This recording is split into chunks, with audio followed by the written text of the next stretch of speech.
What is it about horror that draws us back again and again? Why do we love being scared so much? These are questions that every horror fan has asked themselves at some stage. There's something about the horror genre that keeps us coming back, no matter how terrifying or disturbing the film may be. And while other movie genres have passionate fans, horror has a unique community of incredibly devoted and loyal fans. For horror lovers, especially around Halloween, it's almost ritualistic to dive headfirst into a marathon of horror films night after night. But why is that? And what the hell makes horror so compelling? Horror is an incredibly diverse genre, with subgenres that appeal to a wide variety of people. Some fans are drawn to the supernatural, while others love the gore and shock of slasher movies. There's psychological horror, body horror, cosmic horror, found footage, and horror comedies, just to name a few. What sets horror apart from other genres, though, is how it can incorporate so many different elements. It can blend with comedy, as we see in films like Shaun of the Dead or Evil Dead 2. It can also cross into thriller territory like Jaws, which isn't traditionally considered horror but taps into a deep, primal fear of the unknown lurking in the water. This ability to blend genres is what makes horror so versatile and compelling. Horror films can make us laugh, scream, and think all in the same movie, and that's the heart of their appeal. They make us feel something, whether it's the slow dread of Hereditary, the emotional weight of The Babadook, or the shocking violence of something like Terrifier. Horror films elicit real, visceral reactions from us. We crave that intensity, that sense of fear and excitement, in the same way people seek out roller coasters or haunted houses. It's the thrill of being scared in a controlled environment, knowing that once the movie's over, we're safe. It might seem strange that we actively seek out fear, but when we watch a horror movie, we get to experience fear in a way that is completely controlled. We know there's no real danger, and yet our heart races anyway. This is the magic of horror movies. It allows us to confront our deepest fears from the safety of our living room or a movie theatre. This controlled fear is probably one of the reasons we love horror so much. It's similar to the rush you get from a fairground ride or extreme sports. There's something exhilarating about facing fear head on, knowing that you'll come out on the other side unscathed. Horror movies give us that experience over and over again, and we become addicted to that thrill, almost like an adrenaline rush. Our fascination with horror often stems from our exposure to it when we were young, and one of the first films that really tapped into my fear of death was Jaws. I was only around 7 or 8 when I saw it for the first time, and I remember how deeply it frightened me. The thought of being eaten alive was absolutely horrific.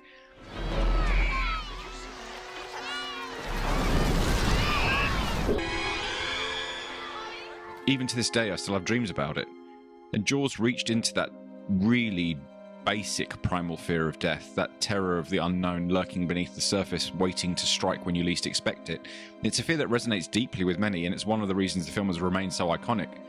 Another early horror experience for me was Poltergeist.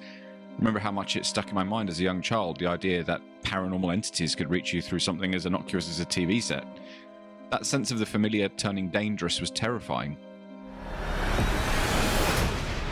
They're here.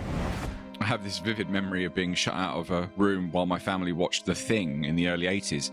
I could hear the screaming and the horrific noises coming from the TV, but I wasn't allowed to see what was happening.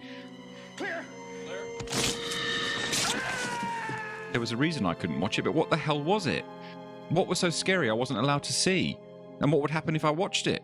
One of the most fascinating things about horror is its variety. Unlike many other genres, horror has the ability to adapt and evolve to suit different tastes and anxieties. Some people are drawn to the supernatural, like in The Exorcist or The Omen, where forces beyond our control disrupt our everyday lives. Others are fascinated by the psychological horror of films like Hereditary or The Babadook, where the real horror stems from grief, trauma, and emotional unraveling. These films aren't just about ghosts or demons. They force us to confront uncomfortable truths about our family dynamics, mental health, and inherited pain. Then there are films that lean into body horror, like David Cronenberg's The Fly, where the horror comes from the grotesque transformation of the human body. Body horror taps into our deepest fears about our own fragility and vulnerability, about how little control we really have over our own flesh. I'm afraid. Don't be afraid. No, be afraid. And for others, it's about the visceral thrill of slashers, gore and shock. Films like Terrifier and Halloween may not have the emotional depth of a movie like Hereditary, but they're a cathartic release. offering a kind of pure adrenaline-fueled horror experience. While I'm here tonight, I'm not about to let anything happen to you. These films appeal to the part of us that craves intensity and spectacle. At its core, the biggest fear humans have is of death and the unknown. No matter what form a horror movie takes, it often taps into this primal fear. We are all terrified of what we don't know, of what happens after we die, and of what might be lurking just beyond the edge of our understanding. There's no deeper, more frightening concept than the inevitability of our own mortality, and when a film confronts us with that existential dread in a way that feels raw and real, it can be truly terrifying. Horror films give us the space to explore these fears in a way no other genre can replicate. They force us to grapple with our own fragility and the inescapable reality of death, all while keeping us at a safe distance from it. When you connect deeply with a horror film that taps into this fear of mortality, it becomes a much more visceral, unsettling experience.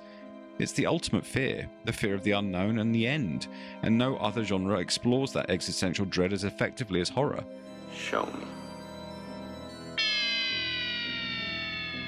Beyond fear of death, horror also taps into something we all know very well: pain. We've all been hurt at some stage, we've all cut ourselves, broken bones, visited the ER, or faced illness. Pain is universal, and horror films often take that experience and push it to the extreme. Watching someone get stabbed, shot, or set on fire on screen triggers a reaction in us because, on some level, we can relate to it. Our brain understands the concept of physical pain, and seeing it amplified in a horror movie makes it all the more visceral and intense.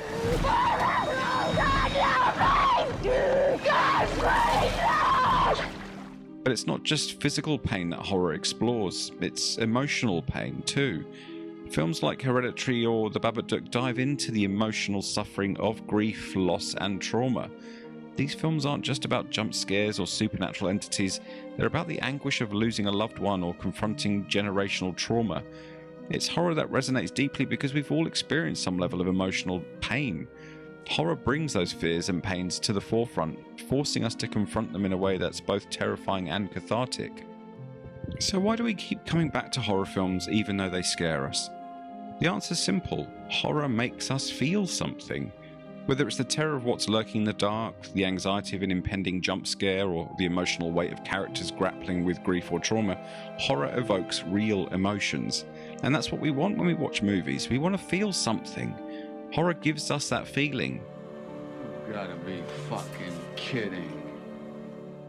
But beyond the thrill, horror also brings people together. Watching a horror movie is often a shared experience, whether it's with friends, family, or an entire theatre full of people.